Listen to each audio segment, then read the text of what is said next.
আমাদেৰ chief guest আহি পালে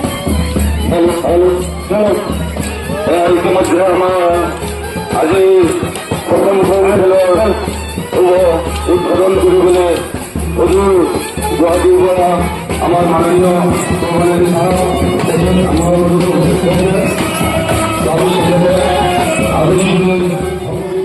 কাৰ্যকৰী সদস্য তেখেতক আমি আমাৰ মঞ্চত আদৰণি জনাইছোঁ।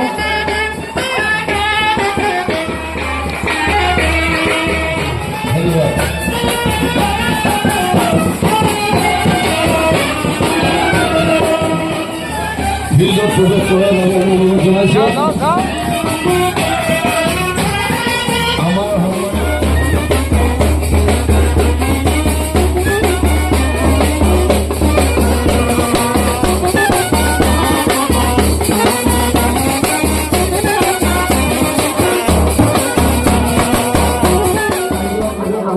দিব পাৰোঁ আৰু আমাৰ অঞ্চলত যাতে ন্যায় প্ৰতিষ্ঠা হয় আৰু সুস্থ সমাজ যাতে গঠন কৰিব পাৰি তাৰ আহ্বান ৰাখি মই এই ভাষণখনৰ শুভ আৰম্ভ কৰিবলৈ আগবাঢ়ি যাম বুলি আশা কৰিছোঁ।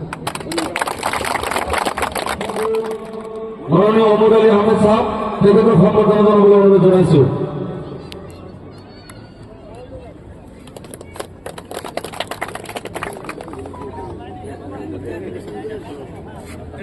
সেৱাগুলি সময়ৰ প্ৰতি লক্ষ্য ৰাখি তাৰমানে আমাৰ সময়টো অতি তাকৰ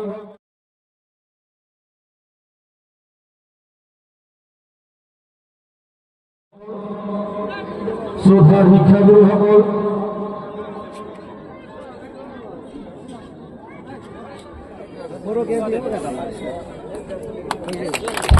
ধন্যবাদ।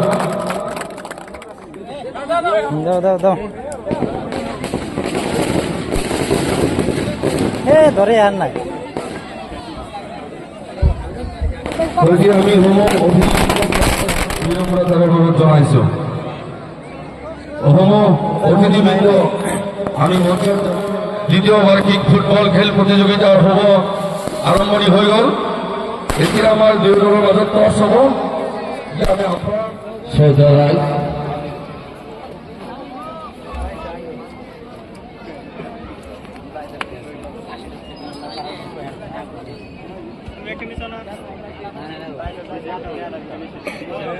লাল পাটি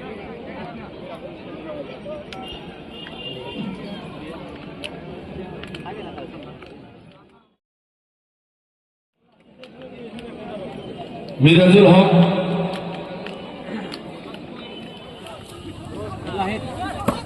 একদম কথা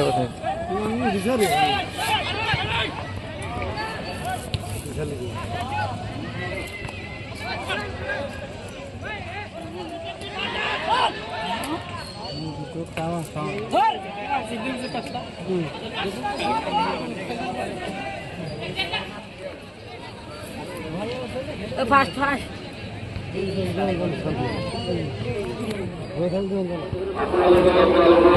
বঠিয়ামারে ইতিমধ্যে একটা গোল খাইছে, জামবাড়ি খায় নাই, 0 আছে বর্তমান। আগে পরে কেউ হাফ টাইম হয়েছে।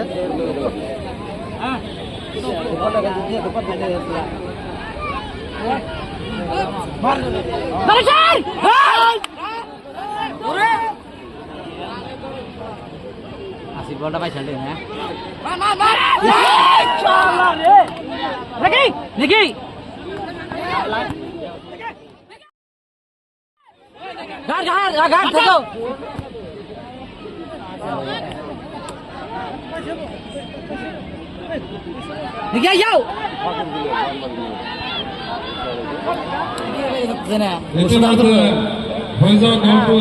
আচৰিতভাৱে দিয়া হৈছে। জামবাৰীয়ে সুন্দৰ প্ৰদৰ্শন কৰিছে।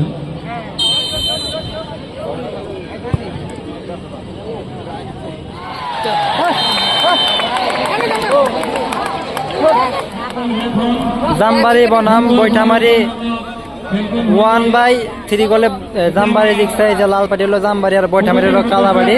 কালাবাড়ি 1 গোলে হারছে আর 3 গোলে জামবাড়ি জিতছে। পরিবেশ এইগুলো হইলো জামবাড়ির প্লেয়ার।